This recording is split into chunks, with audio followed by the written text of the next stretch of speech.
believe in the ripple effect.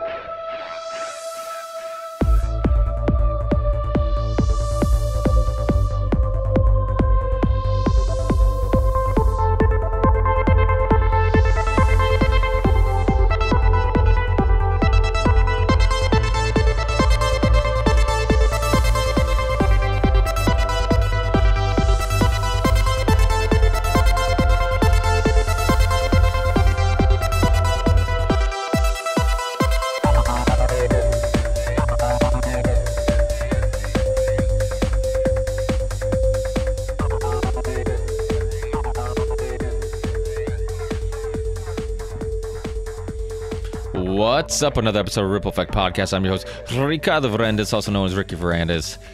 And we have a great episode for you today. Another presenter slash speaker who's going to be at the Red Pill Expo, somebody that I'm sure you guys are much familiar with, Richard Gage from Architects and Engineers for 9/11 Truth.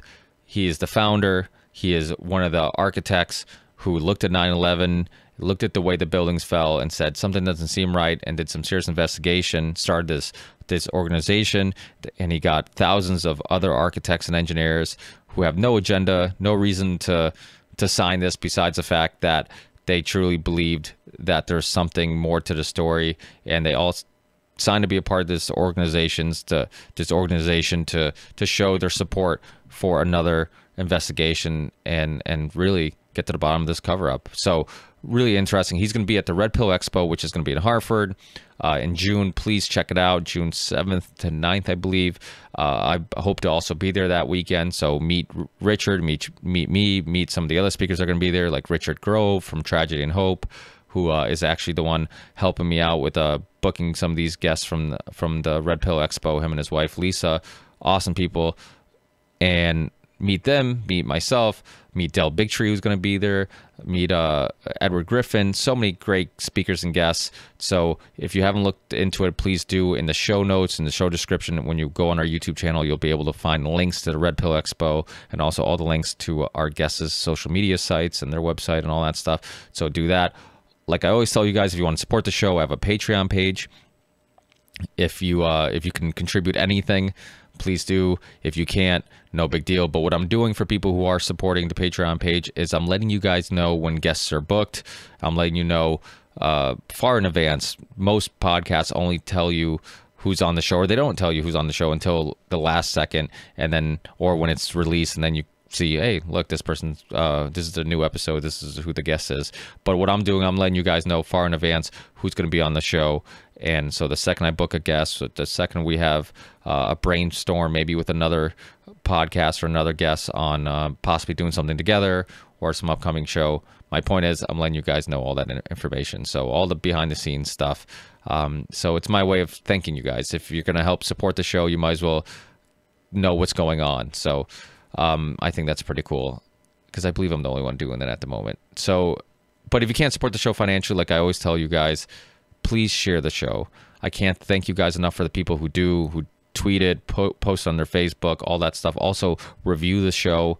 That helps also, so do that. Our YouTube channel, subscribe to us wherever you listen to podcasts. Our YouTube channel has video versions of all our episodes, so if somebody calls in using video, like Richard did, then you can actually see Richard and I have the conversation. So if you want to see the people, put faces to the voices, you can do that.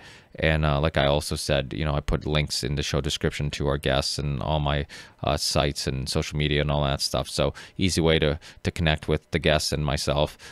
Friend request me if you're on Facebook. Follow me on Twitter, RVTheory6, or Instagram. I'm also RVTheory6. And the Ripple Effect Podcast has a Facebook page if you want to like it, and then you could also hit me up there if you have any questions, concerns, or any opinions on the show. So that's it. I'll keep this short. Like I said, check out Richard at the Red Pill Expo. Hopefully I will also be there this weekend. If you're in the Hartford area, definitely check it out. It's a great event, and helping give everybody that red pill, so to help better understand reality. Thanks, guys. I'll talk to you on the next one. Peace.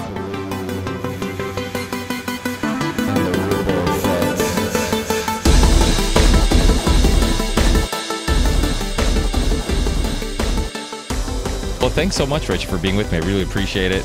I've been a huge fan of your work and obviously what you've done throughout the years. 9/11 is one of those topics that it's not easy to be an advocate for because people are very emotional about the topic, and it almost always turns into a argument or debate pretty quickly. You know, it's rare that people are just like, let me just hear what you have to say. You know, usually people are very opinionated on it, and it's one of those topics that just people are either on one side of the argument or the other side of the argument, and it's very rare that you can get people to actually just sit down and hear yourself out. So hats off to you for doing that for all these years. Thank you, Ricky. So I guess for people who are listening who might not be familiar with your work, might not be familiar with what I'm referring to and how you got involved in this, do you mind just sharing your backstory? How did you get involved in this? Where was the moment where you felt like there's more to the story than meets the eye, and kind of took you down this rabbit hole? Yes, it was 2006, and I was on my way back from a construction observation meeting in the San Francisco Bay Area, and I'm listening to this radio station, KPFA. I know it's fairly conservative, but you know, I monitor what's going on around. And Bonnie Faulkner was the news the interviewer, and she was interviewing David Ray Griffin, who's written now 12 books on the subject of 9/11. He's quite the researcher. He's actually a theologian, but he was being interviewed about a recent essay he had written, which is based on the work of Graham McQueen, who noted that the Thomas von Essen, the fire commissioner in New York, had interviewed within a month or two 500 of his first responders after 9/11. And turns out 100 of them are talking about sounds of explosions, experiencing explosions, flashes of light. And I was listening to this interview and many of these quotes from this researcher, and I'm going, what are you talking about? I would have heard this on mainstream media. And what, a third building? What is this? There's only 2 skyscrapers that went down, and everybody knows that.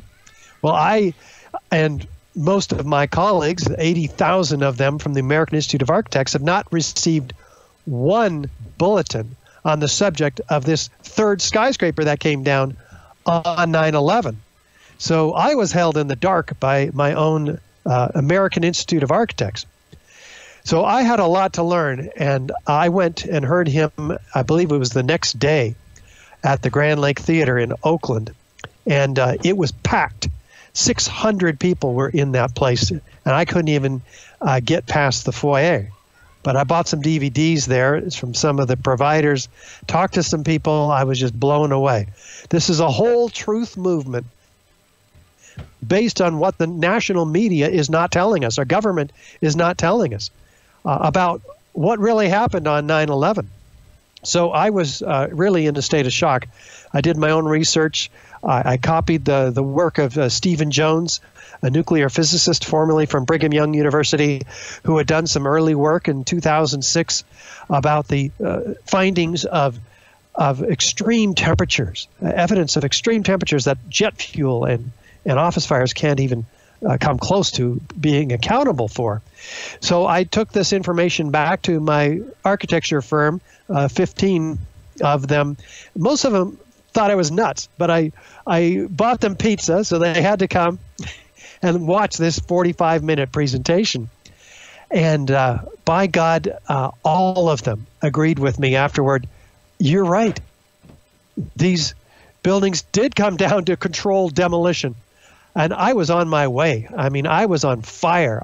I was, because I was angry. I mean, I had been lied to, along with, you know, millions and millions, hundreds of millions of Americans and around the world. People buying this official story that 19 fundamentalist hijackers took these planes and rammed them into these buildings and caused these buildings somehow to, all 3 of them, 2 planes, 3 buildings, collapse.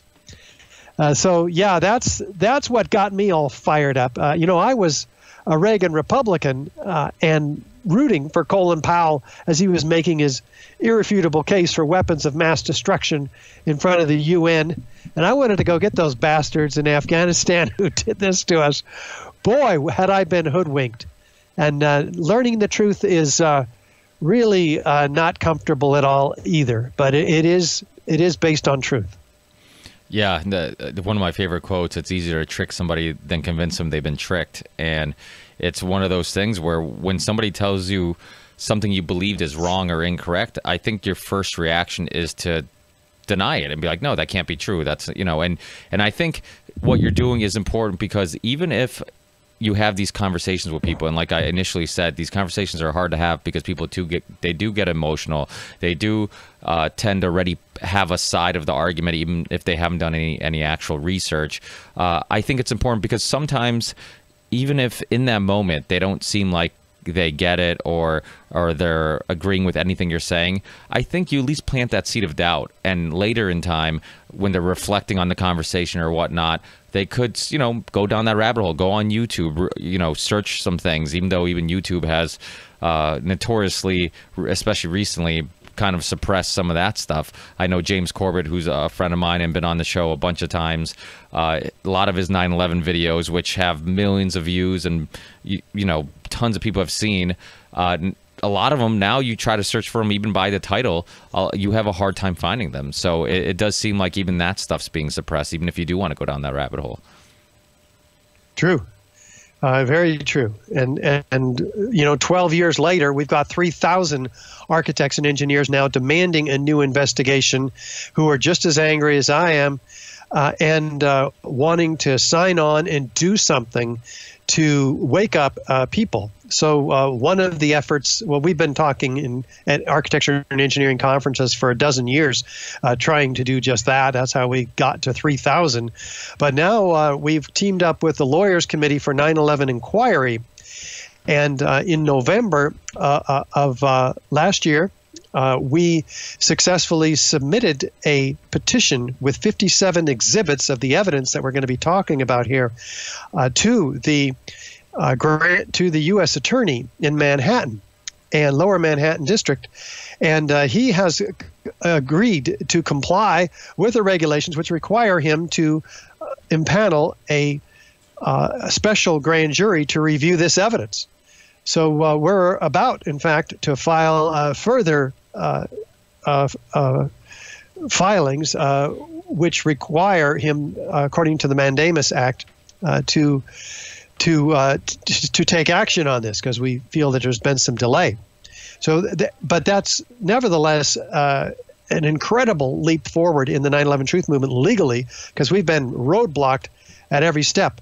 We've also sued the FBI a couple of months ago, submitting a lawsuit demanding that they comply with Congress's requirement, which they failed to do, which required them to submit all the evidence and their assessment of it since the 9/11 Commission report came out.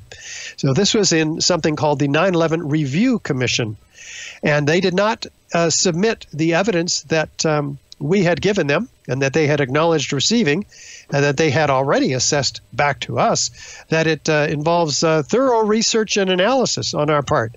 So we appreciated that, but it put them in quite a hot spot, because they did not submit that to Congress as they were required to do, nor did they submit the active thermitic materials in the World Trade Center dust 24-page peer-reviewed paper, which proves that there's nanothermite in many of the dust samples at the World Trade Center, for which there's no plausible explanation save destruction by nanothermite, which all the evidence that we're going to be presenting at the Red Pill Expo shows. So a lot going on here for the Red Pill Expo audience, June 6, 7. So we're very, very excited, and 8 too, right, Ricky? I believe so. I can look that up while we talk about it. But yeah, I believe so. I think it's 3 days. Very exciting opportunity. So we'll be speaking on Sunday morning there, and along with a lot of other incredibly talented researchers who were trying to help wake up the American people and across a spectrum of subjects. Thus the term red pill, of course, from the Matrix movie. Yeah, it's June 7th, 8th, and 9th, and it's in Hartford, Connecticut. So people listening, if you live in the area or you're willing to travel, please check it out. They have tons of great researchers and thinkers and open-minded people. I just had another guest on, Dr. Kendra Becker. I know Del Bigtree is going to be there. Luke from We Are Change. So many really great people. And I think, all these topics kind of come together because it's all about topics that we've been lied to about, and then people who are helping expose those lies. And initially, before you got into being a advocate for 9/11 truth, were you into any other? I hate using the term, but I guess it's the easiest way of kind of getting my point across. Were you into any other conspiracies? Were there anything were you into the JFK assassination? Were you into maybe being aware of the issues with big pharma and corruption? I mean, were you into any of this other type of alternative research and maybe into researching other types of corruption, not just in this cover up in 9/11? No, this was a cold, hard wake-up call for me, Ricky. This was it. When I found out there's a third tower coming down, my world turned upside down. Because we knew nothing about it. As we go around the country, most architects and engineers know nothing about the third worst structural failure in modern history. So this was my wake-up call for all of these other controversies, as you call them, conspiracies, as they indeed are. So let's pull that term out from its bended status and call it what it is. Here's a 47-story skyscraper that on the afternoon of 9/11, 7 hours after the towers came down, this building drops like a rock straight down, uniformly, symmetrically into its own footprint in under 7 seconds, in the exact manner of a classic controlled demolition. Now, this is at free fall. What that means is not one of those columns, 80 of them, gave any resistance to the fall of this building. Well, how does that happen? They had to have been cut. Well, the evidence shows that they were cut. We have a 47-story moment-resisting steel frame structure. If there was any kind of collapse in here, which is due to normal office fires, according to the official story, you would have had the building fall maybe over and in chunks. You'd recognize it as a building at the bottom, but it falls like a house of cards. Even FEMA author Jonathan Barnett, who put forth the first real report on this collapse of this building, says the ends of the beams were partly evaporated in extraordinarily high temperatures. That's his quote. Well, how do you evaporate steel? 4,000 degrees. What's the temperature of the hottest office fires? 1,500 degrees. In this building, more like 500 degrees Fahrenheit. So 8 times the temperatures, really, that can be accounted for here. And the pools of molten iron described by the first responders, like lava flowing from a volcano, they described it. Even the FEMA report in itself has a Appendix C, a metallurgical examination of the steel with hot sulfur corrosion attack on the steel, which can't liquid molten iron invading the grains of the steel. So what does that mean? Well, liquid molten iron is the byproduct of thermite. Thermite is an incendiary used by the military to cut through steel like a hot knife through butter. The sulfur is added to thermite to make it even more effective. And no other explanation for the liquid molten iron or the sulfur or the pools of molten iron. None of it can be explained and has been by the officials whatsoever. So that turned my attention then to the Twin Towers, which we're told, as you know, suffered catastrophic fires, which were extremely hot, according to the official story, and large. But by the time of the collapse, these were small fires. And they're oxygen starved, given by the thick black smoke. But they say that these sagged the floor trusses, pulled in the perimeter columns, and then the top part above the point of jet plane impact drives the rest of the building down to the ground and then destroys itself. Well, the videos showed that never happened. None of the photos or videos show any 15-story section in the case of the North Tower driving it down. It's just not there. It's destroyed in the first 4 seconds, as a matter of fact. It squashes like a telescope. It's telescoping in on itself. And then after that, you have first responders hearing more explosions. First, these 100 first responders that I referred to earlier in the oral histories, they talk about explosions before the building came down. Many of them, again and again and again. So this is what we're going to be talking about at the Red Pill, that this building was blown up. We have laterally, freely flying structural steel sections ejected laterally. Remember, gravity works down. These are ejected laterally 600 feet in every direction, trailed by thick white smoke clouds on the ends of these columns. It's absolutely extraordinary, this evidence, which all goes back to thermite and nanothermite. So I won't give away the whole show here, but I encourage people to come and see this firsthand. You have to see it graphically. And if you can't make it, be sure to check out the video, 9/11 Explosive Evidence, Experts Speak Out. Hey, it's free on YouTube. Just search Experts Speak Out. Yeah, on my YouTube channel, I have a documentary playlist where that documentary is actually available. So if people, go there, it's an easy place to find it. But I know if you just search for it, you can find it.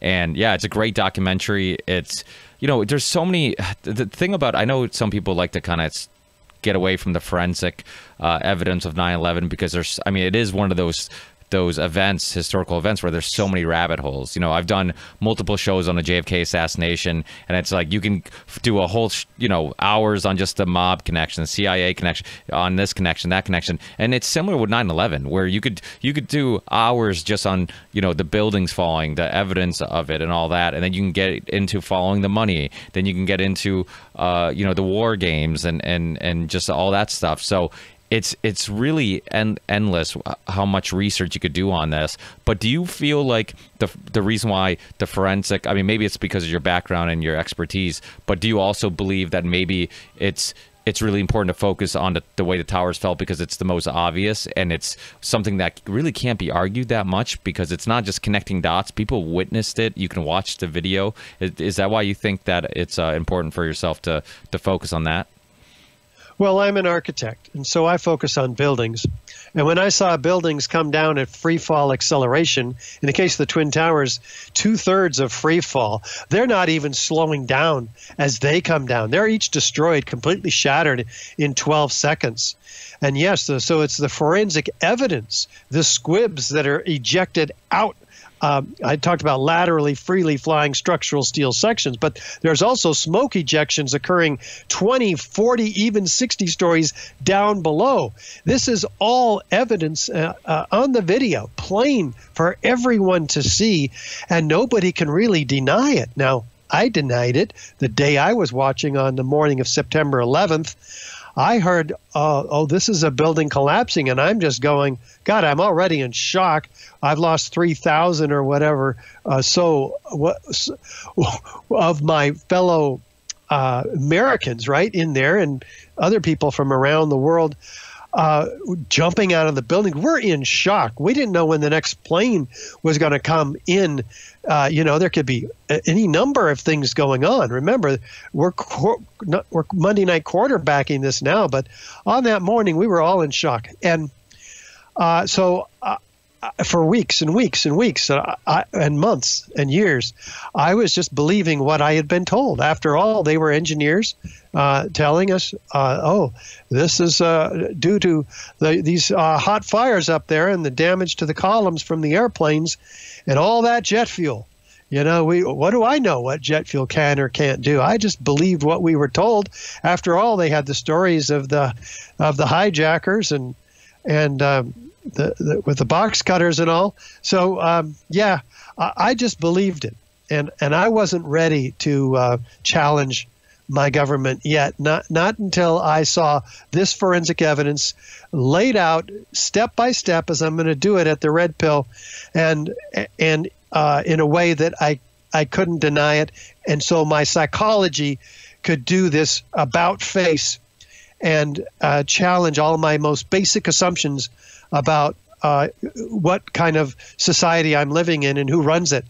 And now, of course, the trust level in government for me and for everybody who really looks at this evidence has plummeted, and my trust level in the media has plummeted. And there's some people who can't handle that information. There's architects and engineers that I'm talking to who, just won't believe me and won't look at the evidence. The people who look at the evidence agree with the evidence's conclusions that these are controlled demolitions. And of course, that implies that somebody set these charges in these buildings.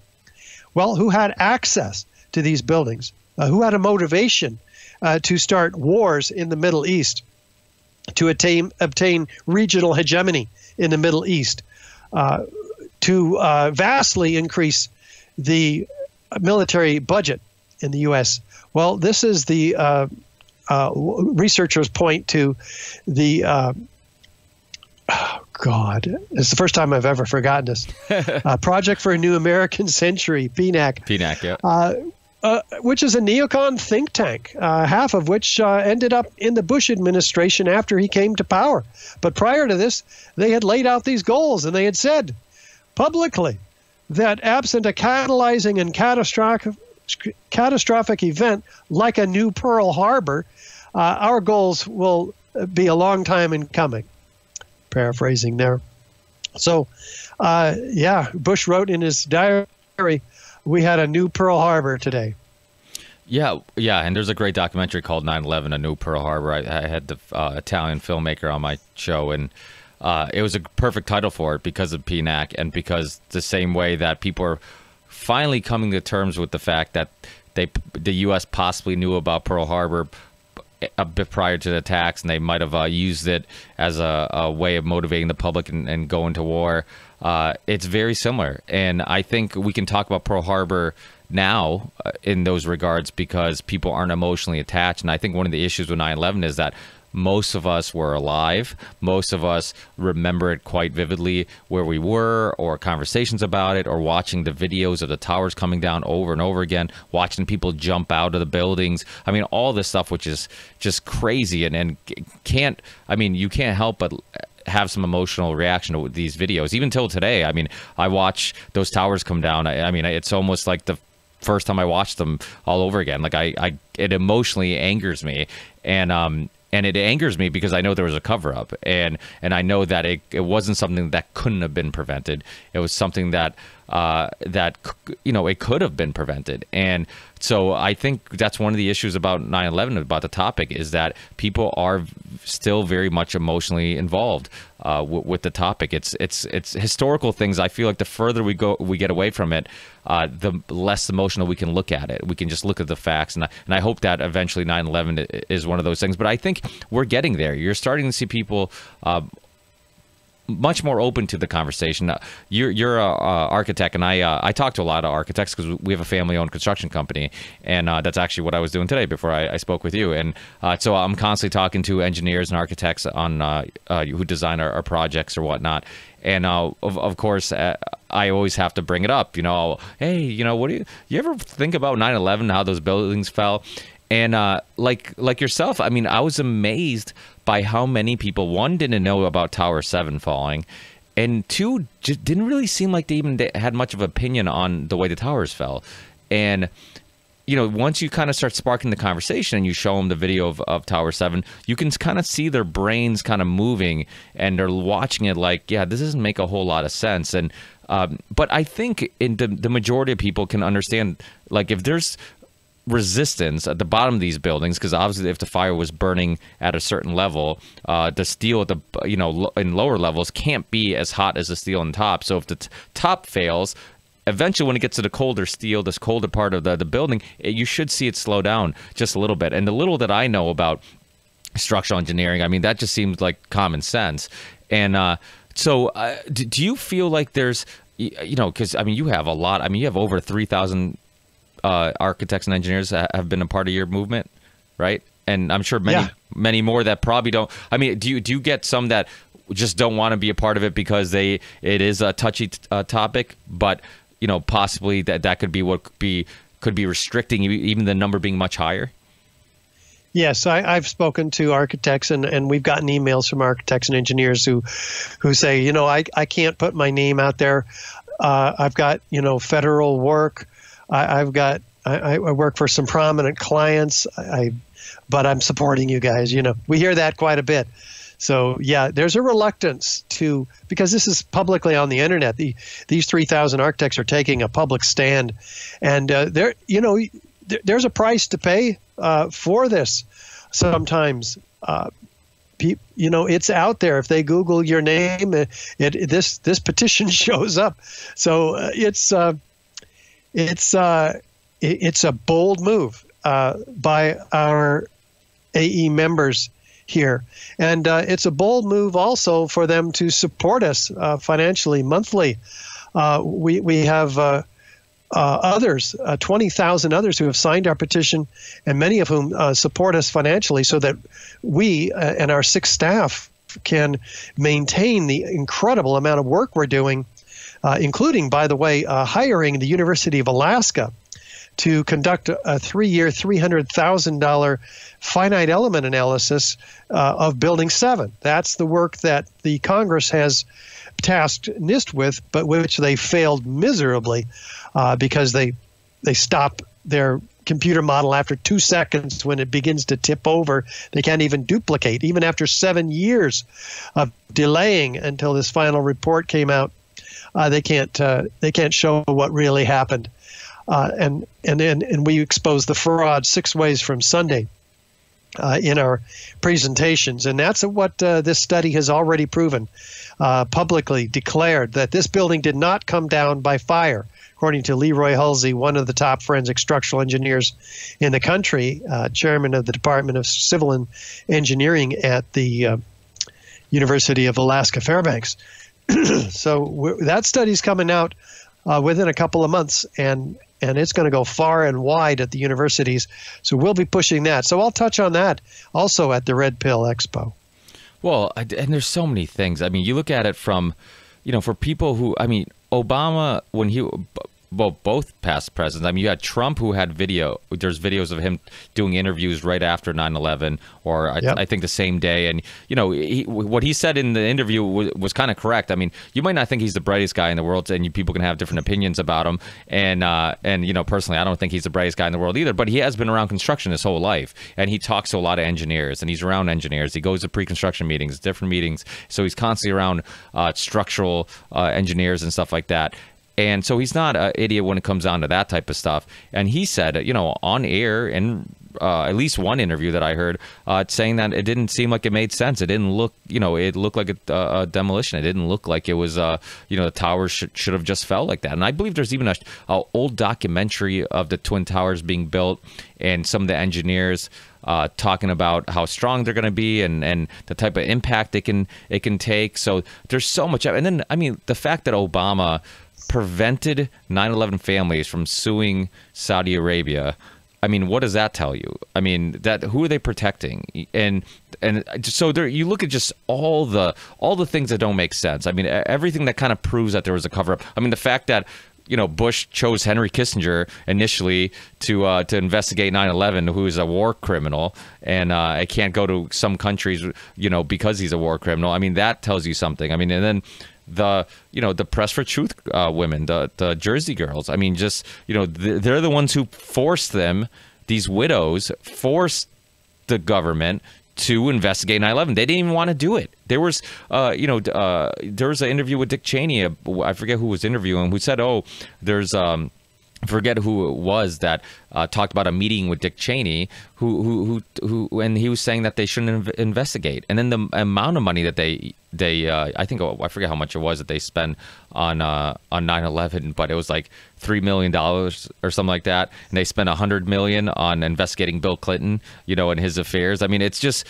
It's insanity. So it's quite obvious that there was some type of cover up, and regardless where you stand on it, like who did it, who was responsible, who wasn't responsible, I think the one thing that, and this is, and I'm sure you see this in the 9/11 movement, is one, it's a great thing because I think a lot of people like you and myself, and I know James Corbett and Richard Grove, so many of us. It was the thing that kind of changed our perspective on the world, and kind of scared. Personally, it scared me a little bit because I kind of got this feeling like, holy shit! Like, what if this isn't? If this is a cover up and this is a lie, then what the hell isn't a lie? Like, I started becoming, I just a little paranoid. We're just like, and I kind of feel like, you should question your government, and they've been guilty so many times that they should be guilty until proven innocent. Not like the common citizen who's innocent until proven guilty. The government should be guilty till proven innocent, and that's the way people should look at things. But unfortunately, if you do look at things like that, you get labeled a conspiracy theorist. But like you said yourself, conspiracy shouldn't be this demonized word, because that's exactly what it was. And you can get charged with conspiracy by the law. It's like, it was a conspiracy, regardless who you think did it. Somebody conspired to commit those crimes or to let them be committed. So I think that's all really important. But I see this issue with 9/11 where it's even in the alternative media side, where you get us fighting among ourselves, right? I mean, you get people who say, well, this is my theory, so he's a kook, or this is my theory and that person's a kook. And it's like, wait, aren't we all kind of fighting for the same thing, just to expose what really happened and get justice? And it seems like, sometimes we can forget that, and we can start fighting amongst ourselves. Do you ever get caught up in that, or do you see that happening where just like we're all supposed to be fighting for the same cause, and then sometimes slight differences in philosophy or perspective can cause a rift where it's like, instead of fighting with the enemies, we're fighting among ourselves? Yeah, absolutely. We've got to work together. On the other hand, there are some theories out there which are not true, don't make sense, and need to be called. So we do our share of that when we feel we need to. But for the most part, we work with everybody quite well and share that common cause, which is justice, ultimately for the victims and the family members of 9/11 who have not been told the truth. And only the truth will heal the wounds that have been suffered here. Yeah, you mean, so it wasn't Tesla who shot down the buildings and blew them up? I know that's one theory, is the rays and all that stuff. I mean, which honestly, I'm one of those people that like, I kind of can, I will entertain anything because I've been wrong before. So, but I do think that we should stick to things that we have a little bit more evidence, because I think we can push people away a little bit. I mean, Alex Jones was a huge outspoken person with 9/11. I mean, with Waco, with so many topics. And I think the one critique people like myself have about him is that sometimes he can go over the top. And then if 10% or 20% what he says is wrong, but it's so, outrageous, then people will completely just ignore the 80% or 70% where he was right about something. And I think, you're probably right. We should, if something seems outlandish and it doesn't have evidence, we're probably doing the movement some justice by probably exposing it and making light of that. Yeah, and we do that. We do believe that planes hit the buildings. There is evidence to support that. We'll be providing a paper on that shortly. We don't believe that nuclear weapons brought down the buildings. We have evidence for very, very solid forensic evidence for thermite and nanothermite and high-energy explosives bringing down these buildings. We don't believe that directed energy weapons were involved. But there may be, who knows what might have happened in addition to thermite, nanothermite. But that does explain, that evidence does explain the phenomena that we have at the tower. and it's very, very well backed up, whereas the other stuff is not. So yeah, we stick with the solid evidence. Yeah, and the fact that everybody saw the towers come down, but yet they found the passport of one of the people who were, hijackers that were supposed to be in the towers. So we believe that a plane could bring down the whole tower, but couldn't burn this passport. I mean, it obviously shows there's definitely holes in the official story. Now, in regards to your opinion, if I know it's not something that I think I've heard you speak about a lot, but because of your background and the amount of research you do on the topic, I'm kind of curious. What's your opinion on the Pentagon? Because I know that that's one of those topics also where a lot of the 9/11 crowd gets kind of cut in half, or some people say no, it wasn't a plane. Some people believe it was a missile. Some people believe it was a drone. Do you have opinion on that and like what happened in Pennsylvania, or is that something you don't get into too much? Well, we all agree that the Pentagon and Pennsylvania, Shanksville events need to be reinvestigated. We all agree that we've not been told the truth about those events. We all agree that that this plane that was said to have hit the Pentagon circled around it, giving itself every opportunity to be shot down, and it wasn't, before it impacted Donald Rumsfeld's office from the vulnerable roof structure above? No. It goes all the way into the accounting effort to find the $2.6 trillion that Rumsfeld had announced was missing from the Pentagon budget over the last many years. And so those people in naval intelligence were wiped out. Oh, I didn't mean to interrupt you, but I just want to clarify. He actually, didn't he say that it was missing literally the day before? Yes, it was the night before. And so who knows why he chose that night to announce this, but that effort to find that missing money was terminated, and then they've got their $48 billion increase. So $2.3 trillion is an extraordinary amount of money for black ops projects, which the American people know nothing about. Where's that money going? Yeah.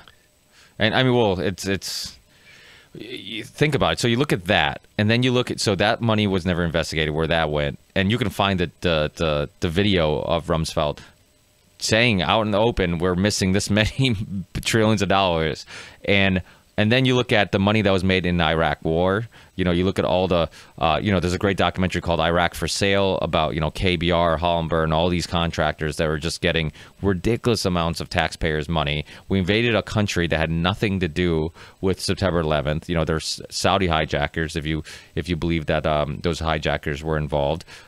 It's just, there's so many dots that, it's easily connected. And that's the thing. Like, I think when there's that many dots, I know people in the alternative media can be accused of connecting dots that aren't there or whatnot. But I think especially 9/11, it's such a huge issue because there's just so many dots. I don't see how anybody could actually push back and believe the official story, from everything from what, like you talked about PNAC and kind of talking about how they needed this type of event, to everything that happened afterwards, to getting involved in using the emotional reaction of 9/11. People were emotional, people were angry, people wanted justice, and using that to invade a country that had nothing to do with 9/11. And I think that all these things, and then who got the money, Hollenberg, links to Dick Cheney, obviously, and all that stuff. So there's so much to it that I think it's just it amazes me when you meet people that you talk to that still believe that it's that they believe the official story. But that another thing I wanted to bring up before I forget was in New York, when you guys did that video for right, because you put together that video of Tower 7 falling in New York. You put it on just basically on well, I'll let you explain. What exactly did you do with that? Well, and what was the outcome? I'm not sure what video you're referring to. The one narrated by Ed Asner?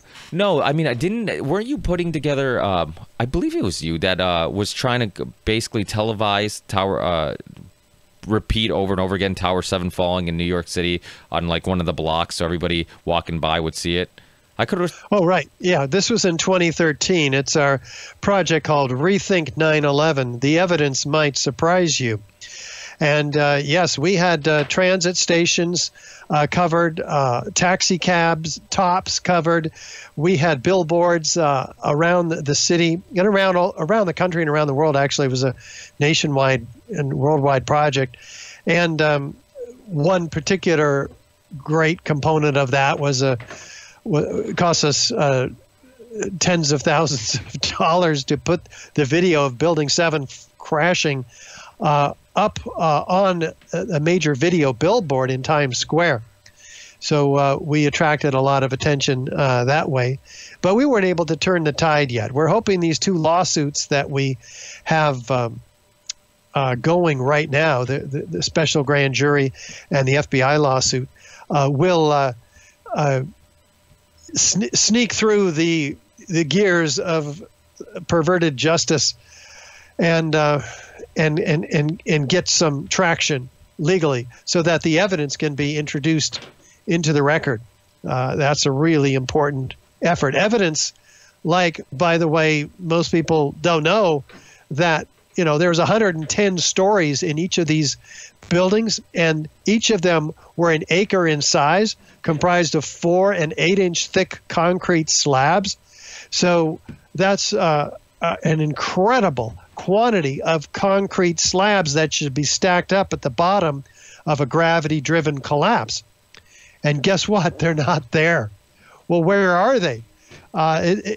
You look at all the photos and videos and you see pulverized concrete ejecting out of these incredible hot clouds out of the Twin Towers. And that's 100,000 tons of concrete. It's not that it develops its gravitational potential energy and crashes on the ground. No, it doesn't ever get to the ground. It's dispersed in a 4-inch thick blanket 3 square miles around lower Manhattan from river to river. Well, by the way, if 90,000 tons of concrete is pulverized to a fine powder, 100 microns average, incredible pulverization spread over there. Outside the footprint of these buildings, obviously, what's left to crush the building? These towers were not crushed by the weight of themselves at all. That concrete, 100% of it, is outside the footprint of the building. And by the way, that's true for these steel columns and beams. I'd say 99.9% of the steel is distributed outside the footprint of the building. So what's left to crush the building? That was 2/3 of the weight of this building. So people have to really think when they try to wrestle with the concept of how these buildings were destroyed. They were completely shattered. Every column from every beam almost severed. Thousands and thousands and thousands of them. The building was shattered, like the National Fire Protection Association Guide 921 says. That's the authority for investigating explosions. Look for high-order damage, the shattering of the structural steel. And this has happened with Building 7 and the Twin Towers. So that's what the Red Pill goers are going to be having to wrestle with also. And we're hoping to reach a new audience here. Conservatives, most likely. Okay. But conservatives who haven't really seen the evidence yet. They haven't formed their opinion. They've heard a few things about the Twin Towers, but now they're going to have to come to grips with, as you say, a conspiracy that is so great that it forces us to wrestle with our own psychology. It's huge. Yeah, and you just look at the freedoms we lost because of the events of the day. I mean, how many people have PTSD or lost loved ones because of the wars after, that were justified because of those events? I mean, it's such an important topic. And not to answer the question I was about to ask you, but why do you think it still is a one of the most important topics to kind of focus on? Well, we have a $6.5 trillion global war on terror that was started on 9/11, and it's still going on. Just as we know, we're about to invade. They tried to invade Syria, after Libya and Afghanistan and Iraq and others, and now it's Iran next, Venezuela. When does it stop? All of this global war on terror essentially is blamed and goes back to the roots of 9/11, with the huge increase in the Pentagon budget, and we've murdered 2 million people in the Middle East already, in Afghanistan and Iraq. When does that stop? We've lost 7,000 U.S. soldiers and many others from other countries. When does that stop? You mentioned the Patriot Act. Any of us can be arrested now merely for being associated with terrorism, and that's not even defined. We can be, in fact, no right to a lawyer, a trial, a jury. We can be tortured and even assassinated. American citizens. This is all legal now, and it all goes back to 9/11. So we want to take back our country from those who have co-opted it and promoted these wars and this fear that we're all living under today and for the last 18 years. And of course, prior to that, as you mentioned, it goes back to JFK and before that. Yeah, I think what people don't realize is the Edward Snowden story. I've had Thomas Drake on, who's the NSA whistleblower. A lot of this stuff got way worse after 9/11. It's when they really starts using the fighting terrorism as a justification to spy on everybody, to not have probable cause for all this stuff. So I mean, it's such an important topic for that, for all those reasons. The world changed after that day, absolutely, and it might never be the same, but hats off to people like yourself who are constantly fighting this. I mean, I could just imagine this takes up probably the majority of your time. Has it affected your job? I mean, has this become your full-time job? I mean, yeah, sure has. Yeah, yeah. I was flying around the country. I didn't have time to work anymore. I go, what am I going to do? So we formed a membership organization where people finally supported me, at least half of what I was making as an architect working in the San Francisco Bay Area. After 2, 3, 4 years, I went full time, and I still am. We are all over the world now, almost 30 countries, foreign countries now. It's very exciting what we're capable of doing if we can just get the word out there. In fact, we're going to be on Fox and Friends. I don't know the date, but coming up probably this week. Wow. And one of the family members who signed on and is as the stakeholder in suing the FBI and the petition for the grand jury. So we've got, and probably the attorney too, the lead attorney, Mick Harrison, who will be representing the Lawyers Committee for 9/11 Inquiry, who's doing such great work now, getting some legal traction here. So we're hoping that these breakthroughs are going to be larger now that as you indicated early on here, there's an opening of the mind, the public mind, about this material. In fact, there was a YouGov poll that came out this year that stated that 20% of Americans don't believe the official story about 9/11 and how it happened. Well, that's significantly up from before. Yeah, I think so, because even just having casual conversations with people, it's not just up. I think there's a lot of people that are just much more open to questioning it and the conversation, where years ago you couldn't even have the conversation. I mean, people would get so emotional and so upset because media and propaganda did a great job of making, basically painting this picture that if you're a 9/11 truther, for lack of a better term, then you were not patriotic. You were anti-military or soldiers and all this stuff. And it was just like, no, man. I mean, the most patriotic thing I could do is want justice and ask for the truth and fight for this.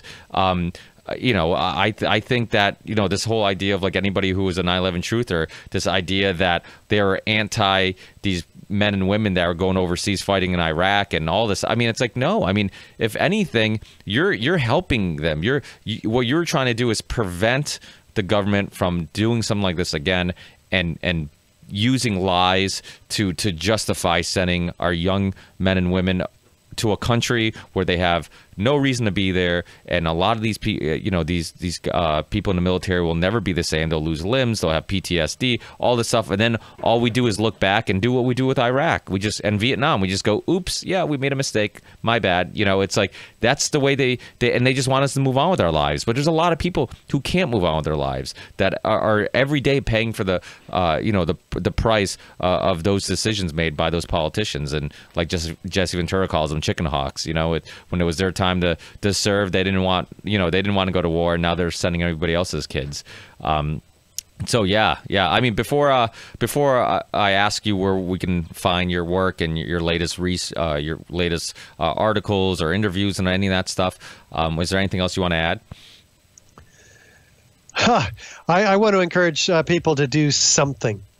Everybody can do something. Don't sit on this intelligence. There are people that deserve to know the truth, as you've been confronted with here.